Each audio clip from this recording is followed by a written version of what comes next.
to Ryan. You'll raise your hand, we'll get a mic to you. Start here on the left side, front row.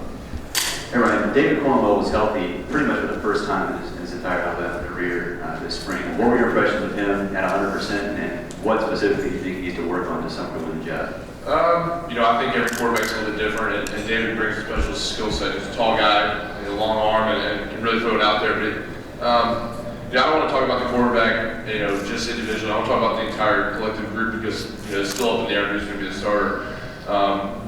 Every single one of those guys, all five of them, are very selfless guys. They're very team-oriented and set on helping each other out. So even when Blake Barnett came in the springtime, being a 17-year-old kid who hasn't graduated high school yet, they're just there to help him out. And especially at a position where only one guy can be the starter, to have that on your team is huge. And I think it just goes to show you the commitment level on all five of those guys. They're all the same. They're very committed and very team-oriented guys who just love having in the locker room.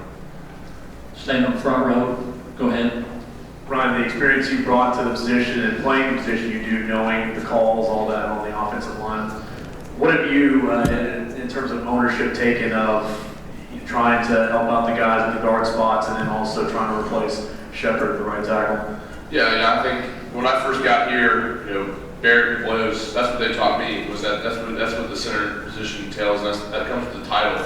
So that's what, once you get older and you start to become a fourth, fifth year senior, that's what you got to teach the guys below you as well. So for me, obviously Cam Robinson and myself are the only two guys that are returning on offensive line. And I think as offensive linemen, because the position holds such a togetherness aspect that you have to have, I got to teach the guys the right, I don't teach them the plays because that's they've already done that themselves. But I got to teach them how to play at an SEC all together. So all five of us got to be on the same page the entire time, or it's not going to work out. I think the center position is such a big factor in that. So for me, I've taken a big leadership role myself because I wasn't a talkative guy before, but now I have to be because that's becomes the territory. And if we want to get to where we need to go, that's what has to happen. Staying on the left side, by the door, go ahead. Ryan, you mentioned Barry Jones. You had to sub in for him in game sometimes when he was hurt. And then last year at Ole Miss, you got hurt and it really affected the game with your backup. Explain and tell people just how tough it is to in game be a backup center. Yeah, it's huge. You look at guys, and if someone tells you that if you plug an offensive lineman and a different guy that's going to work out with no hiccups in their line to you, obviously not everybody's the same. And Bradley Bozeman was his name, the guy who's playing guard now. But those are probably some of the most nerve-wracking times because if you're the starter, you prepare like the starter. If you're the backup guy, as much as you want to prepare like the starter, it's just different. So I knew when Barrett was in, when he would go down sometimes, I started getting this butterfly. So I've never started a game before, so it's different. But I think Bozeman did a great job because he is a young guy. And I was thrown. Sometimes I think the best way to learn is, get thrown into the fire, and that's what he did. And since then, I think he, kind of walks around like a veteran now and plays like a veteran because of the experience that he had at Ole Miss. And not to take away from anything he did a great job filling in. We just did score enough points back then. So, but all those guys are going to do a great job, and that's all we can ask for. Back of the room in the middle, go ahead. Can you talk a little bit about the maturity both on and off the field of Kenyon Drake and the message it sent with his recovery and his commitment to getting well? Yeah, you look at a guy like Drake, who did have some rough patches when he first out of college, but I think the biggest thing, the biggest thing that, like for Coach Saban, taking for example, a guy like Kenyon who came in with so much talent, he kind of had some rough patches, but now you see the maturity level that he possesses when he walks around every day. I think that's what makes it so special for Coach Saban. And if you're on that field at Ole Miss when Kenyon had the injury, you see him walking around and running during the springtime. It's amazing because of the injury, but I think it gives the testitude to Kenyon because what a guy for being in a circumstance that he was to jump back like that and not think of it like a negative but as a positive on how he can get better. And he's looking great, runs great, he's looking even a little bit thicker. So I can't say enough about Kenyon and the type of guy that he is. Left side, third row, go ahead.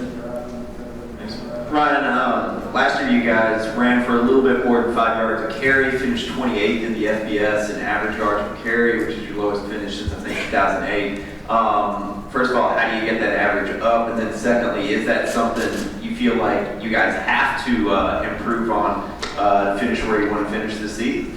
Well, I think we threw the ball a little more last year than we did before, but, you know, when we're running the ball great, I don't think anybody can stop us, and I think that's one of the biggest things that we got back to this spring was kind of being a balanced offense.